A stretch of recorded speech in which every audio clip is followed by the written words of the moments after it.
the best thing for us to do is have our life revolve around Christ. In Him, all things hold together. So sometimes we make bad choices, all right?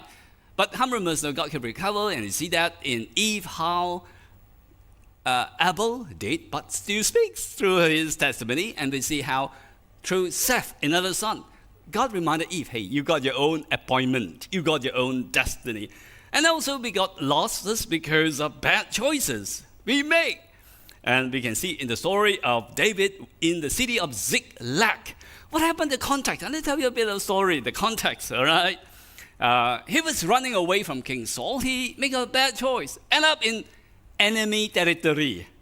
That's not supposed to be. And seeking refuge under the enemy king. And at one point, you even have to fight together with the enemy king against his own nation. I remember it's a bad choice. And for some reason, God, despite of all the bad choices, protects David's calling.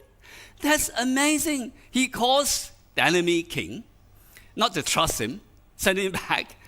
And of course, he was disappointed. But because of that, he was fast enough to take action when his own city that he was staying in called Ziklag was destroyed. Let's go straight to that amazing episode in the 1 Samuel 30, verse 1 to 2, 3 days later.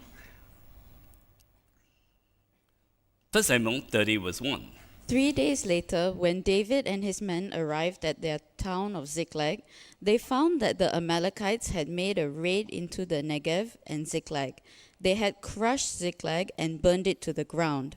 They had carried off the women and children and everyone else, but without killing anyone. Wow, man, let me tell you, this is almost like James Bond timing. Look at the Bible. Look at the sermon outline, all the Bible passages. I want you to read that, all right? You can see a little bit more context of it. It is James Bond timing. 3 days. 3 days.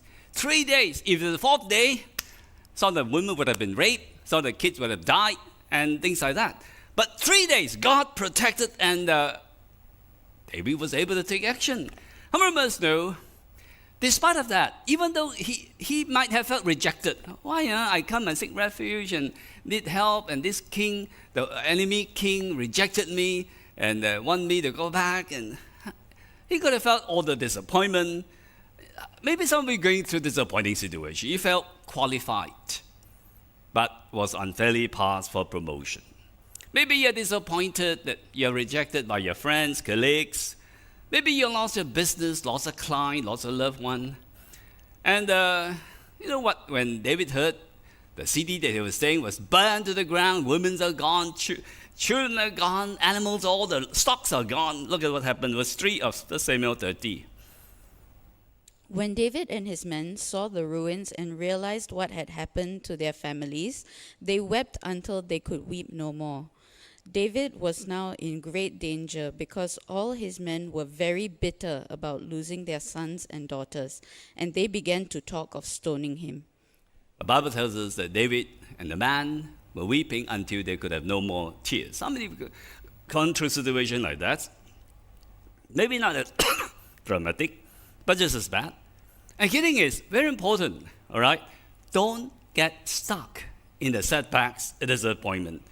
Don't let some bad breaks in your life cause you to be sour the rest of your life, make you stuck in the past, and you couldn't lay hold of the destiny. Remember, Eve was told, reminded by Seth, that God has an appointment for her, an appointed call. Don't let anything cause you to detour from your call, because Isaiah 61 verse 3 say, Give them beauty for ashes, the oil of joy for mourning, the garment of praise for the spirit of heaviness, that they may be called trees of righteousness, the planting of the Lord, that he may be glorified. How many of us know God is able to give us beauty for ashes? But, in order to get the beauty out of the ashes, we need to present our ashes to God. Cast our worry, cast our burden, cast our hurt, cast our pain unto God. So that we got that stuck. I think it was Dale Carnegie says, Most of the important things in the world have been accomplished by people who have kept on trying when there seemed to be no hope at all. And Dr. Martin Luther King Jr.? The ultimate measure of a man is not where he stands in moments of comfort and convenience, but where he stands at times of challenge and controversy. But the Bible tells us we need to shake off our self-pity, don't get stuck in our pain. God is in control. The Bible tells in Psalm 30, Weeping may endure for a night, but joy comes in the morning. how many of us know joy comes in the morning? Your greatest breakthrough can come even with the most difficult, perhaps greatest adversities. And you know what would happen?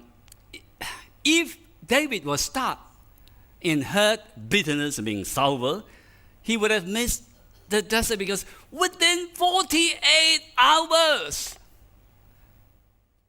after the burning of Ziklag and recovering everything that was lost, he was crowned king. Just imagine for a moment, David stamped his feet, got angry with God, gave up. He would have missed everything. 2 Samuel chapter 2. Verse After 1. this, David asked the Lord, "Should I move back to one of the towns of Judah?" "Yes," the Lord replied.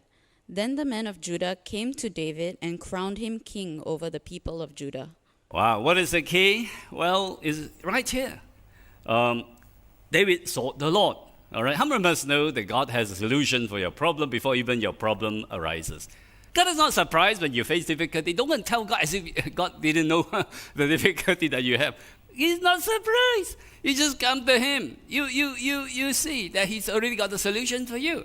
And that's what David did. 1 Samuel 30. But David found strength in the Lord his God.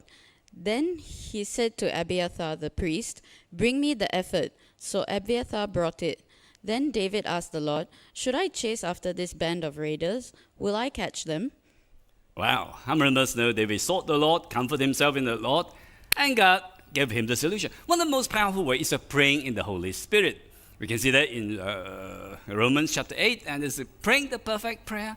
When you pray in the Holy Spirit in the most unexpected time, when you don't least expect it, God will just give you the blueprint dealing with the situation.